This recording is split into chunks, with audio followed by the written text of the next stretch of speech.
పూరా లోకల్. నమస్తే, welcome to పూరా లోకల్. ఒకప్పుడు ప్రకృతి విలయాలు సృష్టించేది, ఇప్పుడు మనిషి విలయాలు సృష్టించి తనకు తానే చంపుకుంటున్నాడు. మూసీ విలయానికి 116 ఏళ్ళు. అప్పుడు ఏం జరిగింది, వరదలు ఎందుకు వచ్చాయి, సెప్టెంబర్ 28న ఏం జరిగింది తెలుసుకుందాం.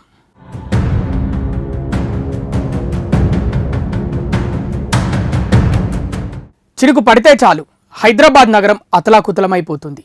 వారం రోజుల క్రితం కురిసిన వర్షాలకు రాజధాని రహదారులు ఏరులను తలపించాయి. రోడ్లన్నీ ధ్వంసమయ్యాయి. వరద నీళ్లతో కాలనీలు నిండిపోయాయి.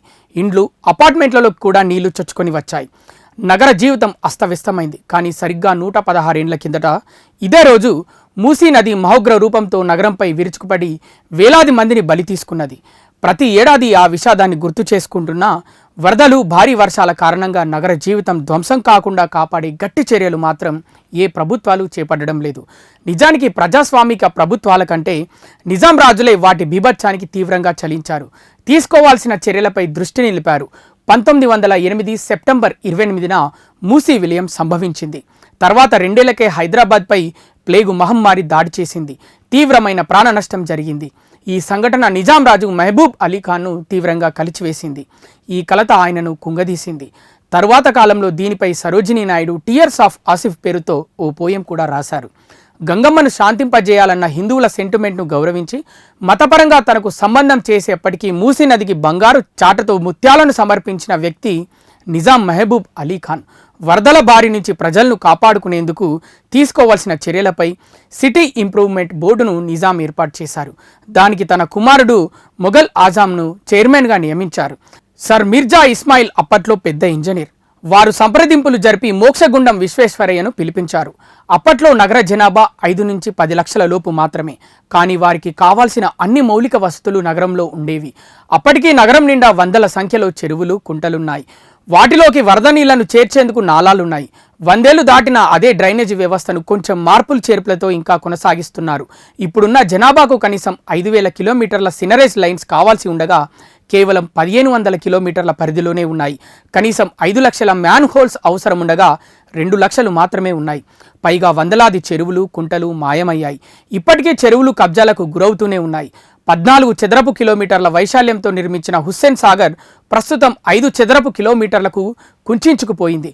పరిస్థితి ఇలా ఉండడంతో వర్షం వచ్చిన ప్రతిసారి ప్రజలు భయంగానే బ్రతకాల్సి వస్తుంది.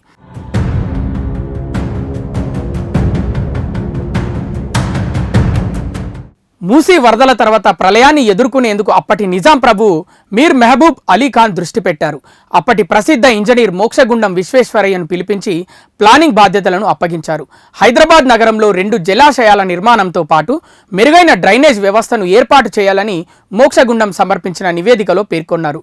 1911లో గద్దెనెక్కిన 7వ నిజాం మీర్ ఉస్మాన్ అలీ ఖాన్ హయాంలో మూసీ నదిపై 1920లో ఉస్మాన్ సాగర్, 1927లో హిమాయత్ సాగర్ ఏర్పాటైంది. నది చుట్టూ ఆనకట్టల్ని నిర్మించారు. 1908 సెప్టెంబర్ 26, 27 తేదీల్లో పడిన భారీ వర్షాలతో మొదట పాలమాకుల చెరువు గట్టు తెగింది. ఆ వరద కత్వా చెరువును చేరింది. ఆ చెరువు కూడా వరద తాకిడి తట్టుకోలేకపోయింది. గొలుసుకట్టులోని మరో 4-5 చెరువులు కూడా గట్లు తెగాయి. నీళ్లు చందనవన ఖీ డ్యామును చేరాయి. డ్యాం తెగి నీళ్లు ఫిరంగి నాలాను ముంచెత్తాయి. ఫిరంగి నాలా నుంచి ఈసా నదిని చేరాయి. ఈసా నది ఉప్పొంగి మూసీని చేరింది. మూసీ ఉగ్ర రూపం దాల్చి హైదరాబాద్ చరిత్రలో తీవ్ర విషాదాన్ని మిగిల్చింది. 1908 సెప్టెంబర్ 27న ఉదయం 11 గంటలకు మూసీ నది నీటి మట్టం గరిష్ట స్థాయికి చేరింది. అంతకు 2 రోజుల క్రితం తుంపరులుగా మొదలైన వర్షం భీకరంగా మారింది. ఆ రోజు రాత్రి 15.38 సెంటీమీటర్ల వర్షంతో సిటీ అతలాకుతలమైంది. పరివాహక ప్రాంతంలోని చెరువులు నిండిపోయాయి. శంషాబాద్ ఏరియాలో ఒక్కరోజే 12.5 సెంటీమీటర్ల వర్షం కురిసింది. మూసీ నది 2 ఒడ్డుల మధ్య దూరం 700 అడుగులే. కానీ వరదల సమయంలో కిలోమీటర్కు మించిపోయింది. మూసీ నీళ్లు ఏరులై పారి అర్ధరాత్రి జల విలయం సృష్టించాయి. ప్రస్తుతం ఉస్మానియా హాస్పిటల్ ఉన్న ప్రాంతంలో ఆనాడు 200 మంది గల్లంతయ్యారు.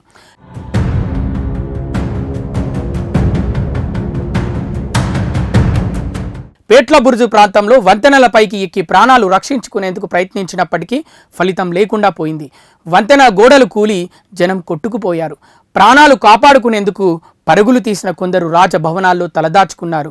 మూసీ నది వరదలు మనుషుల ప్రాణాలు, ఆస్తులతో పాటు చారిత్రక ప్రాధాన్యత కలిగిన వారసత్వ సంపదను దెబ్బతీశాయి. 1908 సెప్టెంబర్ 26న హైదరాబాద్లో కురిసిన కుంభవృష్టితో మూసీ నది మరింత పోటెత్తింది. భారీగా వరద నీరు చేరి లోతట్టు ప్రాంతాల్ని ముంచెత్తింది. వరదల్లో చిక్కుకొని వేలాది మంది జల సమాధి అయ్యారు. గోడలు, చెట్లు ఎక్కినా తప్పించుకోలేకపోయారు. వరదల ప్రభావానికి గోడలు, చెట్లు కూడా కూలిపోయి కొట్టుకుపోయారు. మూసీ నదికి ఉత్తరం వైపున ఉన్న ఉద్యానవనంలోని ఓ భారీ చింత చెట్టుపైకి ఎక్కి 150 మంది ప్రాణాలు కాపాడుకోగలిగారు.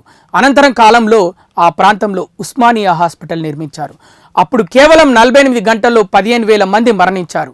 50,000 ఇళ్లు నీట మునిగాయి. 20,000 ఇళ్లు కూలిపోయాయి. 80,000 మంది నిరాశ్రయులయ్యారు.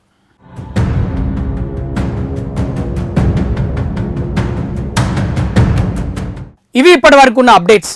మరిన్ని అప్డేట్స్ కోసం చూస్తూనే ఉండండి పూరా local, your choice for local voice.